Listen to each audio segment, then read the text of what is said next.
तुमचं मूल प्रश्न सोडवतं, उत्तर लिहितं, पण उत्तर चुकतं. मग आपण लगेच सांगतो इथे तुझी चूक झाली. पण थांबा, एक महत्वाचा प्रश्न आहे. मुलाला स्वतःची चूक नेमकी कुठे झाली हे कळतंय का? कारण फक्त बरोबर उत्तर मिळवणं पुरेसं नाही, आपली चूक शोधता येणं ही सुद्धा एक महत्वाची लर्निंग स्किल आहे. आज आपण अशा 5 सवयी जाणून घेणार आहोत ज्या मुलाला स्वतःची चूक शोधायला आणि सुधारायला मदत करतील. नंबर 1, प्रश्नातील महत्वाची माहिती ओळखत नाही. अनेक वेळा मुलाला कन्सेप्ट येत असतो, पण प्रश्न वाचताना नेमकी माहिती कोणती आहे, काय शोधायचं आहे हे लक्षात येत नाही. विशेषतः गणित आणि विज्ञानात ही समस्या दिसते. उपाय: प्रश्न सोडवण्याआधी मुलाला 2 गोष्टी अधोरेखित करायला सांगा. काय दिलं आहे, काय शोधायचं आहे. यामुळे प्रश्न समजून घेण्याची सवय लागते. प्रत्येक स्टेप तपासण्याची सवय नसते.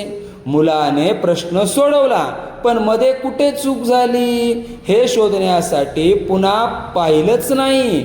एका छोट्या चुकीमुळं पूर्ण उत्तर चुकीचं होऊ शकतं. उपाय: प्रश्न सोडवल्यानंतर विचारा, तुझ्या प्रत्येक स्टेपमध्ये काय केलं आहे ते एकदा तपासशील का? घाईने पुढच्या प्रश्नाकडे जाण्यापेक्षा थोडा वेळ स्वतःचं काम तपासायला द्या. नंबर 3, उत्तर आलं की ते बरोबर आहे का हे तपासत नाहीत. काही विद्यार्थी उत्तर मिळालं की लगेच पुढच्या प्रश्नाकडे जातात, पण एक महत्वाचा प्रश्न विसरतात. हे उत्तर खरंच योग्य वाटतं का? उदाहरणार्थ, गणितात उत्तर खूप मोठं आलं तर ते परिस्थितीनुसार योग्य आहे का हे तपासणं गरजेचं आहे. उपाय: प्रत्येक उत्तरानंतर स्वतःला विचारा, माझं उत्तर प्रश्नाला योग्य आहे का? ही छोटी सवय मोठ्या चुका कमी करू शकते. नंबर 4, चूक झाली की पुन्हा त्याच पद्धतीने प्रयत्न. हा खूप महत्वाचा मुद्दा आहे. मुलाने एक पद्धत वापरली, उत्तर चुकलं आणि पुन्हा त्याच पद्धतीने प्रयत्न केला, पण चूक का झाली हे तपासलं नाही. उपाय: मुलाला विचारा, आपण ही पद्धत का वापरली, इथे दुसरी पद्धत वापरता येईल का? म्हणजे मुलाला फक्त उत्तर शोधायचं नाही तर योग्य मार्ग शोधायचा आहे हे समजेल.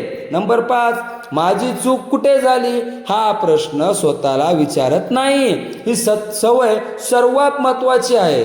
चूक झाली की मुलाने पालकाकडे किंवा शिक्षकाकडे पाहण्याआधी स्वतःला एक प्रश्न विचारायला हवा, माझी चूक नेमकी कुठे झाली? मग प्रश्न वाचताना, कन्सेप्ट वाचताना, कॅल्क्युलेशन करताना की उत्तर लिहिताना.